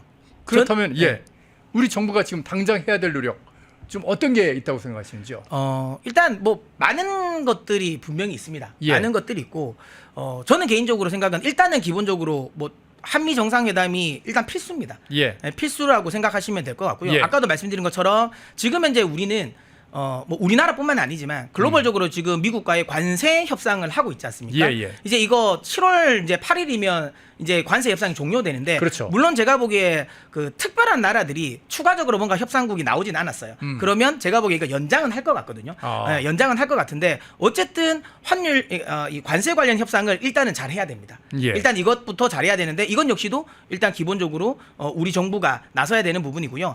대부분의 이 관세 관련 협상을 할 때 실무진만 협상하진 않아요. 최종적으로 대부분 그 나라의 이제 뭐 총리라든지 아니면 대통령이 가서 무조건 한 번은 만납니다. 아유, 그 우리나라가 여태까지 대통령 취임하고 나서 미국 대통령 안 만난 적이 없어요. 그 날짜가 이제 얼마나 빨리 만나냐 그거인지. 그렇죠. 아니 트럼프 미국 대통령이 오라고 불렀는데 안 가는 경우는 전 또 처음 봤어요. 아, 그렇습니다. 안 그래도 예. 이번에 나토 뭐 제가 뭐 나중에 또 한 번 더 말씀드리겠지만 나토 정상회담은 굉장히 좀 중요했던 예. 그거거든요. 특히 우리나라 이 주요 흔히 말하는 이런 그 성장 모멘텀을 가지고 있는 산업들이 조방원. 네, 조방원. 여기가 핵심이 다 미국과 다 연결고리가 있거든요. 아하, 조선, 네, 방산, 원전. 네. 아까도 그러니까 지금 딱 이름만 들어도 조선이든 뭐 원전은 뭐 일단 뒤에 차치하더라도 방산은 결국은 이번 나토 회의가 결국은 이 방산 관련 부분에 있어서의 흔히 말하는 이야기를 하려고 하는 거잖아요. 예. 지금 뭐 독일도 그렇고 유럽 같은 경우는 처음에 우리가 이 트럼프 대통령이 제일 처음에 취임했을 때 그 말을 하지 않았습니까? 아니 나토 너희 너무 흔히 말하는 그 미국의 속된 말로 이런 말 해도 되지 모르겠지만 꿀 빨고 있다. 미국의 등에 업고 너희 예. 너무 안 하고 있다라고 했을 때만 하더라도 사람들은 수치를 안 봤을 때는 아니 저런 말을 어떻게 해라고 하실 수도 있는데 막상 수치를 딱 보니까 정말 그런 거예요. 왜냐하면 유럽 같은 경우는 상당히 오랜 기간 동안 평화의 시대였잖아요. 그러니까 지금 그냥 미국이 얘기하는 게 맞는 게요. 국방비가 GDP 대비 국방비가 너무 낮아요. 맞습니다. 2%가 안 나오는 나라들이 지금 되게 맞아요. 많기 때문에 야 이건 너무 심하잖아. 너희들 무임승차하고 있어. 러시아 무섭다며. 그럼 국방비 올려. 맞습니다. 이러면은 국방비를 올리는 만큼 맞죠. 무기를 사야 되지 않습니까? 맞습니다.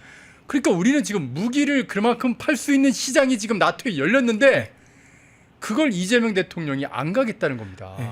이게 이해가 안 되는 거예요. 맞아요. 이게 제가 또 하나 말씀드릴 수 있는 게 물론 방산이라는 건 굉장한 강하게 카르텔이 굉장히 강해요. 예. 그러니까 이게 흔히 말하는 단순히 무기의 성능이 좋고 가격이 싸다라고만 해서 무조건 수주되는 건 아닙니다. 예. 분명히 유럽은 유럽 내에 카르텔이 있어요. 그래서 상당히 많은 부분은 뭐 프랑스라든지 그다음에 이제 독일의 무기를 많이 살 거예요. 다만 중요한 건 뭐냐면 지금 현재 유럽에서 필요한 게 포라든지 예. 아니면 전차 같은 게 굉장히 지금 이제 많이 필요하거든요. 근데 독일의 어쨌든 전차 이제 1위 회사가 라인하트라는 회사가 있는데 그 라인하트가 1년에 전차를 생산할 수 있는 양이 10대밖에 안 돼요.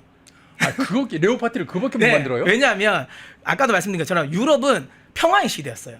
그러니까 탱크를 많이 보유할 리가 없었어요. 이미 많이 보유하고 있는 거 정비만 열심히 한 거죠.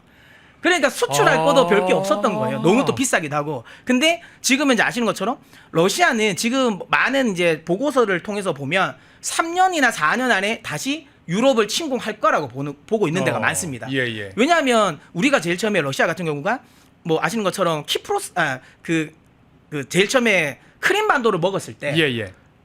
먹을까라고 걱정하는데 실제로 먹었지 않습니까? 예. 그러니까 이제 러시아 입장에서는 그리고 크림반도를 먹었을 때 특별한 제재가 없었어요. 피해가 없었습니다. 그러니까 이게 되네라는 생각을 했을 거고 이게 이제 어찌 보면 우크라이나를 침공할 수 있는 발판이 만들어진 겁니다. 예. 근데 우크라이나를 지금 침공하고 나서 물론 러시아는 많은 제재를 당하지만 실제로 지금 현재 러시아 같은 경우는 경제가 그렇게 나쁘지 않습니다. 왜냐하면 중국이 상당 부분 러시아 가스를 사주고 있고, 예. 그다음에 이제 러시아 같은 경우는 물론 이제 젊은 분들이 많이 이제 전쟁에서 희생되긴 있지만 예. 결국은 전쟁으로 인해서 전쟁 물자를 돌리기 때문에 경제가 나쁘지 않아요. 예. 그러니까 러시아 입장에서는 크게 피해를 보지 않습니다. 경제적으로는요. 예, 그런 걸 감안하면 우크라이나가 여기서 흔히 말하는 종전이 되고 지금 이제 러시아가 먹은 이 구간을 그냥 러시아가 가지고 갔을 경우 러시아 입장에서는 지금 현재 우려되고 있는 건 에스토니아라든지 아니면 조지아 같은 쪽은 다시 또 침공할 수 있다라는 거죠. 예전에 소련 시절에 네. 자기네들 영토 예, 그걸 다시 수복하려고 할 수 있다. 네. 어허. 그렇게 됐을 때 그러면 이제 지금은 급하거든요. 이거 3년 4년 안에 뭔가 전쟁 준비는 해야 되잖아요. 예. 근데 레오파드를 내가 전차를 주문하면 1년에 10대밖에 안 나옵니다. 10대밖에 안 나와. 근데 우리나라 현대로템 같은 경우는 예. 1년에 100대를 생산할 수 있거든요. 예. 그러니까 지금 현재 구간은 물론 이런 카르텔이 존재하지만 시간적으로 물리적으로 우리나라 걸 쓸 수밖에 없는 환경이 지금 현재 만들어져 있어요. 아하. 그럼 이 좋은 시기에 만약에 이제 나토 정상회담을 갔으면 예. 거기서 많은 세일즈를 했을 건데 어허. 나토 입장에서 그러지 않을까요? 그러니까 지금 현재 이재명 정부가 이야기하는 건 물론 뭐 중동 정세 관련 부분이긴 하지만 지금 이제 민주당이 그 앞전부터 이야기한 게 있지 않습니까? 그러니까 중국과 러시아, 북한과의 관계 때문에 그러니까 예. 윤석열 대통령을 탄핵하려고 1차 탄핵했을 때 그 탄핵문에 들어가 있던 이유가 아니 북중로를 멀리하고 한미를 가까이 했다라는 거를 탄핵의 사유에다 집어넣었었잖아요. 그렇죠. 그걸 다 봤겠죠. 맞죠. 그런 부분에서 이번에도 아까 말씀드린 것처럼 눈치를 보는 거잖아요. 민주당 내에서는 네. 저기 가면 아무래도 이제 북중러와 관련된 부분이 좀 관계가 껄끄러울 수 있다라는 예. 건데 지금 현재 유럽은 지금 러시아와 전쟁을 하기 위해서 지금 열을 무기를, 올리고 있는데 예. 만약에 러시아의 눈치를 보는 나라에 무기를 사주겠습니까? 그 안 사주거든요. 어허. 그러니까 제가 말씀드린 건 이 정말 글로벌적으로 어찌 보면 우리 방산 시기에 정말 희대에 지금 현재 어쨌든 없을 수 있는 역사적으로 없을 수 있는 이 좋은 황금 같은 기회를 날리면 안 된다라는 생각을 하거든요. 그러면 예. 아까도 말씀드린 것처럼 뭐 나토 정상회담 같은 데를 가서 외교적으로 뭔가를 좀 풀어 나가서 그렇게 예를 들어 뭐 방산 관련 수주를 조금 더 많이 적극적으로 따온다. 그러면 이제 방산주에 관련된 모멘텀이 또 생기니까 추가적으로 우리는 지수 상승에 대한 여력은 생기는 거고 많은 분들이 이제 뭐 다음 달이면 이제 상법 개정안이 뭐 통과가 되겠죠. 어차피 예. 뭐 민주당이 강행을 하겠다고 했으니까. 예, 예. 그래서 상법 개정안에 대한 기대감은 말 그대로 배당에 대한 부분, 예. 그다음에 뭐 자사주 매입 소각, 저는 그것도 역시 중요하다고 생각합니다. 좋다고 생각합니다. 네, 왜냐하면 우리가 너무 그동안 안 했으니까. 근데 배당과 그냥 자사주 소위 매입 소각만으로는 주가가 계속하기는 어렵습니다. 얼마나 갈 수 있다고 보세요? 그것만으로는? 저는 개인적으로 지금 정도 수준이라고 봅니다. 3,300 3,300 정도 수준. 정도에서 또 박스에 갇히는 건가요? 네, 만약에 여기서 추가적으로 결국은 주식이라는 건 결국은 미래 성장에 대한 예. 가치거든요. 특히 예. 우리는 아시는 것처럼 산업 자체가 뭐 어떤 산업에 흔히 말하는 이제 우리가 늘 그 자사주 매입 소각을 이야기할 때 하는 게 미국의 빅테크 기업들이거든요. 뭐 애플 같은 경우는 작년 한 해만 하더라도 110조를 그냥 자사주 소각해 버린 거예요.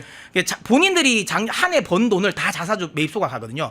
그러니까 야 우리도 삼성도 그렇게 해야 되는 게 아니냐라고 하지만 애플은 좀 다르죠. 왜냐하면 애플은 이제 성장 회사라기보다 애플은 지금 현재 멈춰 있어도 고정적으로 들어온 돈이 엄청납니다.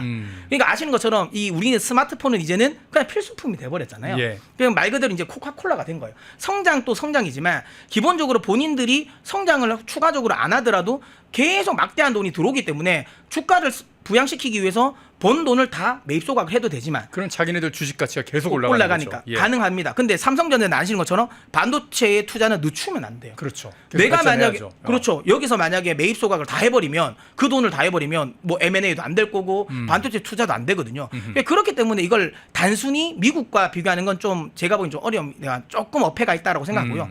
배당과 관련된 부분 역시도 이거 제가 나중에 따로 한번 시간 날 때 이 이야기를 좀 드리고 싶은 게 예. 배당은 적극적으로 왜 자꾸만 하려고 하냐면 이게 재벌 해체와도 관계가 있습니다. 우리나라 재벌 해체 조금 더 세련되게 재벌 해체를 할 수 있는. 그러니까 왜냐하면 우리 배당을 많이 해주잖아요. 예. 그러니까 워렌 버핏이 주력을 하고 있으니까 버크셔에서는 예. 단 한 번도 배당을 해준 적이 배당을 없어요. 안 하고 다 안 자사주 해줍니다. 소각하지 않습니까? 네. 그런 것처럼 계속 이제 성장에 관련된 부분의 모멘텀으로 M&A를 많이 하거든요. 예. 배당을 한다는 것 자체가 기업이 성장하는 걸 깎아먹는 거거든요. 예. 물론 적정한 배당은 괜찮습니다. 근데 배당만을 위한 흔히 말하는 이 정책이 나온다면 결국은 성장은 없거든요. 성장해야 될 돈을 다 깎아먹고 결국은 배당을 해주다 보면 처음에는 많이 벌었으니까 배당을 해줄 수 있겠죠. 예. 근데 성장을 못했어요. 그러면 점점점 매출은 줄겠죠. 그 과정에서 배당을 줄이기는 어렵습니다. 그럼 나중에 있는 거는 자연스럽게 다 내어줘야 돼요. 그러면 성장은 멈추고 배당 더 이상 할 게 없으면 어떻게 될까요? 그럼 결국은 또 그 흔히 말하는 이제 국유화가 되겠죠. 이게 자연스럽게 이게 뭐 단기에는 안 되겠지만 이게 한 10년 정도의 긴 세월이 지나면 가능성이 있다는 거죠. 그래서 저는 이 부분을 좀 주의 깊게 봐야 된다라고 생각을 하고 그래서 무조건 배당을 많이 주니까 좋다라고 생각하면 안 된다는 거죠. 근데 이번 상법이 딱 그런 거를 겨냥한 상법이 아닌가라고 생각해서 지금 좀 말씀을 주의는 딱 드리니까 필요합니다. 갑자기 걱정이 되는 게 이제 만약 배당을 계속해서 주주들이 요구해서 네. 배당을 어쩔 수 없이 해야 되는 그런 상황이 네. 자꾸 벌어진단 말입니다. 네, 그렇습니다. 그럼 배당을 하는데 돈이 없으면은 네. 결국에 주식을 갖다 팔아야 팔아야 되는 되죠. 그런 일이 벌어지지 않습니까? 맞습니다. 그럼 그 주식을 팔 때 만약 중국 자본이나 이런 데서 그걸 갖다 주식을 사들인다. 의수죠. 그럼 우리 삼성이 한 번에 중국으로 넘어갈 네, 수도 넘어갈 있는. 수도 있고 뭐 지금 지나친 최악의, 비약이라고 비약이긴 생각하지만 하지만. 가능성이 있는 부분이고요. 또 하나는 어허. 만약 이게 자칫 잘못하면 특히 자사주 매입 소각을 뭐 애플이라든지 이런 메타 같은 경우는 그냥 그걸 하거든요. 회사채를 발행해서도 해버리거든요. 예, 예. 근데 그들은 그 다음 해에 들어오는 수익이 굉장히 많기 때문에 그러니까 가능한데 가능하죠. 예. 지금 이렇게 배당을 많이 해주면 나중에는 그냥 삼성전자가 돈은 없는데 야, 배당은 해줘야지 뭐 자사주 매입소가 의무로 해야 되는 거 아니냐라고 했을 때 그걸 돈이 없- 법제화시키면 예, 그렇게 되면 이게 회사채를 발행해서 빚내서 배당을 해줘야 되는 거예요. 예, 예. 그러니까 이게 이제 말 그대로 이제 우리나라 기업의 주요 기업들은 지금 현재는 어쨌든 성장 산업이고 지금 어떤 흔히 말하는 이 포지션이 명확하게 1등이다라고 하기 어려운 대부분의 이제 회사들이지 않습니까? 근데 이런데 너무 배당이 이제 목매버리면 예, 흔히 말 성장성이 많이 뺏긴다 이렇게 보시면 됩니다. 그러면 지금 주가 이렇게 올라가서 제가 원래 이거 물어보려고 그랬는데 여쭤보려고 그랬는데 지금 연중 저점으로 이렇게 파악을 했을 때 한 30% 정도쯤 네. 주가가 올랐지 않습니까? 그래서 주식이 올라가는 속도가 너무 빨라서 이거 추격 매수를 해도 되는 건지 뭐 여유 자금이 있으신 분들 이럴 때 주식에 좀 따라 들어가는 게 괜찮을지 그걸 한번 여쭤보려고 그랬는데 네. 지금은 들어가면 안 되겠는데요? 아니 근데 그게 이제 제가 이야기 너무 이제 무섭게 이야기 했을 수도 있는데 아까 말씀드린 것처럼 이건 이제 아주 장기적으로 예. 그렇게 나오면 안 된다라는 거고요. 일단 저는 기본적으로 지금 현재 구간에서는 분명히 조정은 나올 겁니다. 다만 밸류에이션적으로 보면 지금 이 가격대가 우리 시장이 그렇게까지 부담되는 구간은 아닙니다. 그러니까 우리가 대표적으로 코스피 이제 PBR 같은 경우가 우리가 지금은 조금 이제 올라서 한 0.9배 지금 1배 왔다 갔다 하고 있거든요. 예. 근데 이게 글로벌 평균으로 보면 어차피 뭐 선진국은 좀 제외하더라도 예. 신흥국으로 보더라도 한 1.3배 정도 되거든요. 신흥국이. 1.3이나 나옵니까? 네, 그러니까 아직까지는 우리가 저평가는 맞습니다. 예, 예. 그래서 추가적인 상승 여력은 아직까지 있다라고 보시면 되고요. 다만 단기적으로 너무 많이 올라갔기 때문에 분명히 단기 조정은 나올 거라고 생각을 합니다. 다만 그 조정이 추세적인 하락은 아니라고 생각하는 게 제가 왜 이렇게 말씀드리냐면 지금 현재 글로벌적인 시장 트렌드는 AI, 그다음에 이제 뭐 원전을 필두로 한 에너지 전력망, 그렇죠. 그다음에 다 연결돼 있는 사업들이에요. 네, 맞습니다. 예. 그다음에 방산, 네, 그다음에 LNG 프로젝트거든요. 가스. 네, 근데 이 네 가지의 핵심이 어디냐면 다 미국입니다. 예. 모든 부분이 미국과 다 연결고리가 걸려 있거든요. 그러니까 그렇게 된다면 이 말은 뭐냐면 분명히 그러니까 지금 이제 민주당 같은 경우가 어쨌든 이재명 정부가 코스피 5천을 가겠다라고 했으니까 네. 그럼 여기에 선제되는 건 지금 우리나라 아까 말씀드렸던 이 네 가지의 핵심 트렌드에 국내 기업들은 대부분 다 탑티어 기업들입니다. 예, 그건 맞습니다. 조선에도 예, 그렇고 최고입니다. 네, 그 LNG 관련 부분 뭐 대부분이 다 원전도 다 이제 탑티어 회사들인데 아까도 말씀드린 것처럼 그럼 이 회사들이 흔히 말하면 홀홀 날개를 펴기 위해서는 사업을 잘하기 위해서는 미국과의 관계가 굉장히 중요합니다. 지금 오늘 제가 이거 자료를 가져놨는지 이건 안 가져놨을 수도 있는데 오늘 이번에 우리 조선업이 굉장히 기대했던 것 중에 하나가 뭐냐면 미국의 MRO 사업들. 요거 말씀하시는군요. 네네네 이건 그러니까 예. 우리가 MRO 사업을 해군에 굉장히 크게 기대를 했었거든요. 예, 예. 왜냐하면 이건 트럼프 대통령이 취임하자마자 이거 한 20조 원은 된다면서요? 네 우리나라에게 일단 SOS를 채했거든요. 예, 예. 근데 이거 누가 따갔냐면 싱가포르에 이거 못 땄어요? 못 땄습니다. 이거 시티리움이 다 가져가 버렸습니다. 그러니까 중요한 건 그 중간에 한번 만났어야 돼요. 그러니까 만나서 한미 정상회담에서 이런 이야기를 좀 논의를 해야 되는 상황인데 지금 이거 계속 놓치고 있거든요. 아니 이거 윤석열 대통령하고 전화 통화해서 우리가 맞죠? 받기로 했던 거 아닙니까? 맞습니다. 근데 이거 싱가포르 회사에 뺏겼습니다. 이번에. 아니 눈앞에서 20조 원 날린 거예요? 네, 이거 지금 아직까지 20조까지 날립니다. 아직 남아 있는 게 뒤에도 또 추가적으로 4개 사업이 아직까지 있습니다. 근데 이제 중요한 건 이제 이걸 계약을 입찰하기 전에 예. 어쨌든 한미 정상회담을 해야지 이 부분을 이야기가 나오겠죠. 아무리 트럼프 대통령이 사실 우리가 그냥 이건 국뽕에 취해서 그냥 단순히 무조건 우리나라 조선 기술이 좋아 이렇게 생각하시면 안 되는 게 MRO 쪽에서는 그러니까 수리 예. 관련 부분은 아까 제가 말씀드렸던 싱가포르의 시티리움이 글로벌 1위입니다. 거기는 개조 수리를 굉장히 잘하는 회사입니다. 그러니까 만약에 그냥 흔히 말하는 정치적인 부분 다 배제하고 보면 사실 싱가포르를 시티리움을 다 맡겨도 됩니다. 어허. 근데 이제 중요한 건 이제 미국과의 우리 한미 관계에서 올 수 있는 시너지가 있으니 이 양 맡길 거면 우리나라에게 맡길 수도 있다라는 건데 이건 결국은 정치적으로 풀려야죠. 그러면 결국에는 한미 정상회담 해야 되는 거고요. 원전 지금 여기 보시면 아시겠지만 트럼프 대통령은 원전을 굉장히 적극적으로 드라이브를 걸려고 하지 않습니까? 예, 예. 근데 이 원전을 또 미국 내에서 수주를 받으려면 미국 정부와 협의를 해야 됩니다. 웨스턴하우스하고 기술 같은 것들 잘 네.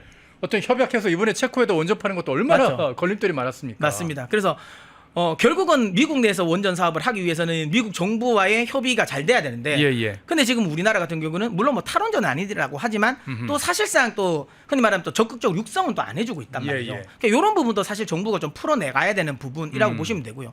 뭐 아까도 계속 말씀드린 것처럼 뭐 조선, 방산, 그다음에 원전까지 다 그런 부분. 그다음에 지금 우리가 또 글로벌적으로 굉장히 좀 잘 나가고 있는 게 변압기가 있거든요. 그게 글로벌적으로 초과압 변압기 시장이 굉장히 큰데 이게 초과압 변압기를 만들 수 있는 회사, 이게 초과압 변압기의 기준이 30만 볼트에서 이제 한 30만 볼트에서 한 100만 볼트 이상을 송전할 수 있는 걸 초과압 변압기를 하거든요. 이걸 글로벌적으로 만들 수 있는 회사가 중국 회사를 제외하면 글로벌적으로 8개 회사가 있습니다. 그 8개 회사 중에 3개 회사가 우리나라 회사거든요. 근데 그 트럼프가 굉장히 관세를 많이 때렸잖아요. 근데 변압기는 안 때렸습니다. 왜냐하면 그만큼 미국이 필요하거든요. 미국이 AI나 그런 사업을 하기 위해서는 전력을 굉장히 많이 전력을 다 대량으로 공급해야 되는 일이 벌어지니까 변압기에 때리면 자기네들이 이걸 손해죠. 수입해야 되는데 손해가 난다 이거죠. 그렇기 때문에 이게 지금은 이제 우리나라가 굉장히 중요한데 아까도 말씀드린 것처럼 어느 정도 이제 쇼티지가 마무리되는 시점 되면 분명히 관세 이야기가 나올 거예요. 그러면 예를 들어 유럽이라든지 지금 현재 그러면 아까 말씀드린 것처럼 우리나라 3개, 중국을 빼면 5개 빼잖아요. 그러면 나머지 회사가 일본의 2개 회사. 일본이 있어요? 네, 또 있습니다. 또 일본이 또 다 가져가는 거 아니야? 그렇게 될 수 있거든요. 그러니까 지금 협상을 잘해야 나중 되면 지금은 워낙 이제 흔히 말하는 쇼티지니까 우리나라에게 관세를 매길 수는 없어요. 근데 어느 정도 쇼티지가 풀린 상태에서 그러면 뭐 굳이 뭐 일본 것만 다 가져와도 되겠다라고 했을 때 일본은 관세를 안 매기고 우리를 관세를 매길 수도 있잖아요. 그러니까 이런 모든 부분이 흔히 말하는 협상을 통해서 이건 다 해결이 돼야 된다는 부분이죠. 지금 주식 시장에 아까 말씀드린 것처럼 시장을 올리는 게 반도체, 그다음에 조방원이 핵심이거든요. 근데 이 섹터들이 올라가야 코스피 5천 또 나오는 겁니다. 단순히 배당만 주고 근데 흔히 말하는 뭐 이재명 테마주라고 해서 뭐 스테이블 코인 관련 종목이라든지 지역화폐 관련 종목으로는 시장이 그렇게 못 가거든요. 규모가 그렇게 됩니까? 그러니까요. 그래서 5천 시대를 가기 위해서는 결국은 우리가 잘 하고 있는 글로벌 트렌드 섹터가 잘 가야 되는데 이렇게 잘 가게 하기 위해서는 결국은 한미 정상회담을 필두로 한 어쨌든 관세 협상을 잘해야 된다. 그러니까 빨리 저는 이걸 협상을 만나서 단판을 지어야 된다라고 생각을 합니다. 이재명 정부의 관계자께서 펜앤마이크 이것이 뉴스다 문서진 경제평론가께서 전하는 이 정보를 좀 귀 기울여 들으시고 이재명 대통령한테 건의를 하라고요. 지금 빨리 트럼프에게 전화하시라고 날짜 잡으시라고요. 트럼프 만나고 나토 정상회의 아직 진행되고 있으니까 위성락 안보실장한테 전화해서 야 누구 만나고 거기 있는 정상들하고 날짜 빨리 잡어 빨리 얘기를 하시란 말입니다. 그래야지 대한민국이 살아요. 대한민국 대통령이면 대한민국 대통령답게 최소한 나라를 살리는 일은 좀 하고 그리고 나서 정적을 하든지 뭐라든지 하시란 말입니다. 진짜 오늘 문서진 평론가 덕분에 대한민국 경제가 지금 어떤 정말 중요한 그런 시기에 놓여 있는 건지 그걸 알게 됐습니다. 오늘 말씀드리니까 진짜 뭐라 할까요? 뭔가 그 답답했던 그 마음이 그래 하면서 좀 맥이 좀 잡히는 그런 느낌이네요. 오늘 말씀 문서진 경제평론가님과 함께했는데요. 아마 시청자 여러분도 큰 도움이 되셨으리라고 생각합니다. 오늘 말씀 잘 들었습니다. 펜앤마이크와 광동이 함께 준비한 광동 루테인 밀크시슬 혈행 개선, 노화로 인한 눈 건강, 간 건강. 펜앤마이크 TV 단독 할인 2개월분 한 박스에 3만원, 6개월분 세 박스에 84,000원. 펜앤마이크 구독자 전용 댓글 상단 할인 링크에서 구매 가능합니다. 전화 문의는 1661-6915, 전화 문의는 1661-6915. 펜앤마이크와 광동이 함께 준비한 광동 면역보감 데일리 스틱 2024년 건강기능식품 대상 높은 흡수율, 휴대와 섭취가 간편한 스틱형 펜앤마이크 TV 단독 할인 1개월분 한 박스에 33,000원, 3개월분 세 박스에 9만원. 펜앤마이크 구독자 전용 댓글 상단 할인 링크에서 구매 가능합니다. 전화 문의는 2661-6915, 전화 문의는 2661-6915. 펜앤마이크와 광동이 함께 준비한 광동 혈당혈압 콜레스테롤 케어 솔루션 식후 혈당 상승 억제, 체지방 감소, 혈중 콜레스테롤 개선, 높은 혈압 감소. 펜앤마이크 TV 단독 할인 1개월분 한 박스에 25,000원, 3개월분 세 박스에 66,000원. 펜앤마이크 구독자 전용 댓글 상단 할인 링크에서 구매 가능합니다. 전화문의는 1661-6915, 전화문의는 1661-6915. 펜앤마이크에서 추천하는 영상도 보고 가세요. 다른 영상도 즐기시려면 구독 버튼을 꼭 눌러주세요.